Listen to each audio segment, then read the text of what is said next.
in the Telegraph Studios, and today we're going to be discussing how businesses can make the most out of the cloud, and I'm going to be joined by Nigel Beighton, who is VP of Products and Technology at Rackspace.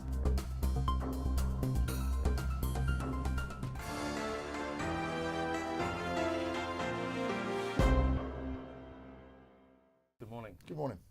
First of all, Nigel, tell me a little bit about the sort of questions that people are asking or should be asking, or maybe they don't even know how to ask in the first place about the cloud and the relevance to them. It's an interesting place to start, to be fair, what question they should ask. Again, I think if we were here about a year ago or even 2 years ago, we would be asking what is cloud? And I think that's one of the key bit here is things have really moved on. And now people are asking the question, how do I do that? How am I successful doing that? And to me, there's really three standout questions there. There's the obvious one, which is always about the security and about relevance and about regulation to do with their data and what they're doing, which is pertinent to anything. Two, I think that people need to go, do you know what? How do I run this when I'm there? It's not just about getting there, it's what happens when I'm there. What happens at 3 o'clock on a Sunday morning when I need to scale differently, when I've suddenly got a huge burst in my traffic or something like that. And the third one is what knowledge do I need? When I look at where people have really struggled to get the most out of cloud, it's often because actually they don't have the experts or they're not using somebody who has got the experts who can really help them do this differently. Okay, so as a business, what I'm thinking to myself, is this really something that I need to be doing, or can I just use my team internally to do it? I think it stands out. I think people get it, and there's two stand out here. One is using the cloud. Fundamentally, the economics are so much better than you trying to do this yourself. You're trying to build this yourself. It's got the dynamics that you need in today's society, being able to react to market changes. And the second one is just the agility, the ability to do something immediately, the ability to not be constrained.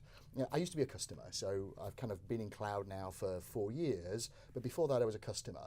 And we were running a number of websites to do with property and cars and advertising. And we were always getting peaks in our business. We always wanted to develop new things, and we were constrained at that point. We couldn't do things quickly. You know, we could see an opportunity in the market. I want to get a new website up. I want to build a new application that works with car dealerships. I want to do something. Let's do that now, because we can see there's an opportunity to be ahead of the competition. And cloud has that dynamic ability to respond and allow you to do things immediately and do things quickly. And I think that's the real bit you exploit. Now, you mentioned security earlier on, and that's a major concern for most people. You know, they like having all that sensitive data that they've got close to them. How can the cloud effectively reassure business owners that actually their data is safe? If I just step back before that, do you know what? There are certain types of data, there are certain applications that actually you don't put on cloud. You know, one of the very early questions that people probably want to ask is, do you know what? Do I want to do this on cloud or not? Do I want to outsource this?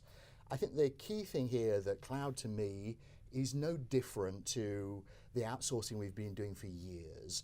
The standard security questions people ask are the things that are well known, the things that we have been doing. You know, where is my data going to be located? What's the protection around that data?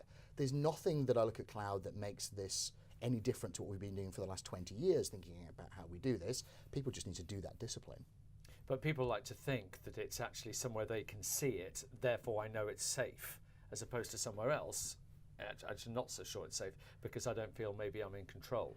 I think the key bit there is asking the questions. Is my data, is the thing that I do, my application, is it safe? It's people not forgetting the good discipline and best practice they've learned for years, quite frankly, and just asking the same questions. Some cloud providers have data in country, some are outside. What happens when somebody leaves? Is that data properly scrubbed? All of those are pretty standard questions we've always had. It's just making sure we don't forget them in that kind of rush to the newness. Do you know what? Just have good old best practice and discipline. Ask the same questions we've been doing before and you'll get good answers. Let's say that I'm a CEO of a company. I've decided to move my business into the cloud. I've contacted Rackspace. Talk me through the process, the procedure. What actually happens during all of that? So I think the first key thing that we would work with anybody in is to really challenge companies to go, do you know what? Are you building the skills yourself? Are you going to do that migration, the moving it, the implementing it? And then importantly, once you're working on the cloud, you know, who's dealing with this operation? Who's running this? Who's responding to this? We would challenge that. Do you want to do that or actually to have somebody else? Our business is what we would call managed cloud. And that's fundamentally helping people to do that. That's us being the experts in the cloud, so they don't have to be the experts in the cloud. And it's allowing to move them, and it's also getting them operating once they're up there. Now, you've mentioned it, and I've heard it mentioned many times before, of managed cloud, and you've touched on it there a little bit. Tell me exactly, what does that mean? There's a real facet of cloud here that people get and think about, how do I exploit that? And that is the cloud economics, the benefit of it, come from being dynamic, changing that environment. Do you know what? If I get a spike in my business, it's about using my applications to respond to that spike, and not just to have a huge bank of infrastructure sat there idle when you've not got any business. It's about being able to shape your service. And the key bit is there, who's doing that? Who's controlling that? How have you built the automation in that?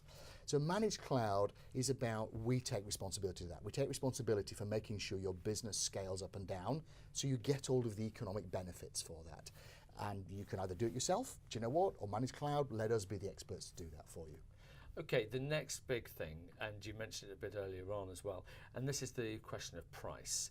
Now, I've heard industry experts say that there's a lot of cost savings associated with the cloud, but what I want to know is, what are the hidden extras? What are the things behind it in terms of implementation and time? That's always the good question to ask, really. I think universally people get the advantages of cloud and where the cost economics of that, the cheapness of it effectively in what you're doing.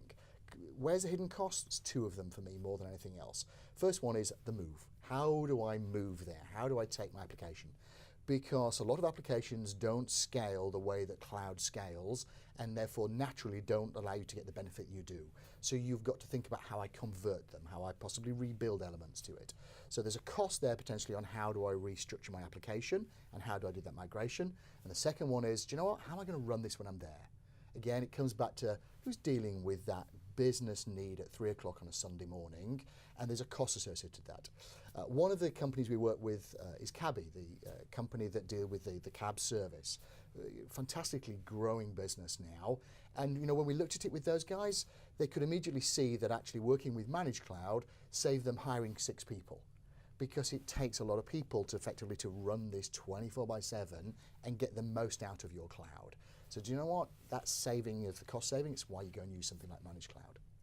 Okay, one of the things that people always will be concerned about as well is that, yes, it's very nice to have managed cloud, or maybe you do it yourself, but there's actually going to be quite an interruption to my business. I'm going to have to maybe retrain people. I'm going to have to get everyone used to the new system.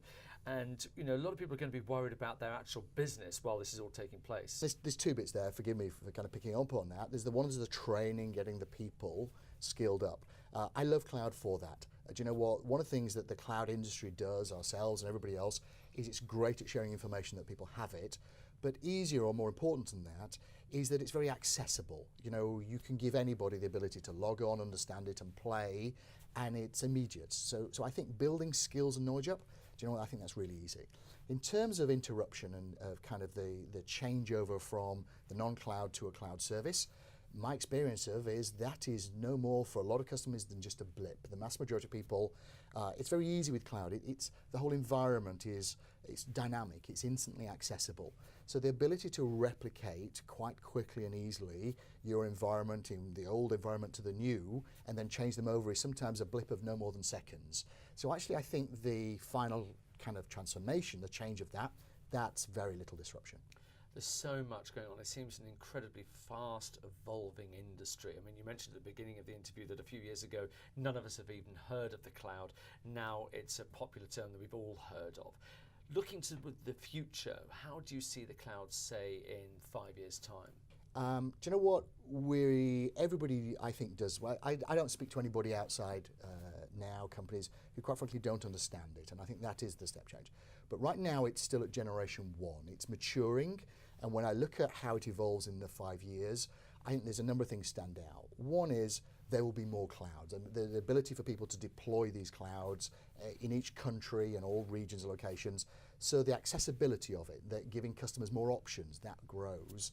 And as part of that and how it matures, what I think you will see is the economics are just such a step change for most organizations, whereas we are probably in no more than 10-15% of the world's applications running on cloud now. I look in 5 years' time and think that's 70-80%. I see this, I predict a huge move into cloud, and people operating it, and that becoming the default of what people do. There'll always be some organizations that they've got some highly specialized security requirements, or they've got some highly specialized needs. But you know what? The mass majority of customers, the default will be cloud going forward. Well, it's a fascinating time ahead. Thanks so much indeed for your time. Nigel Beighton from Rackspace, thank you. Thank you.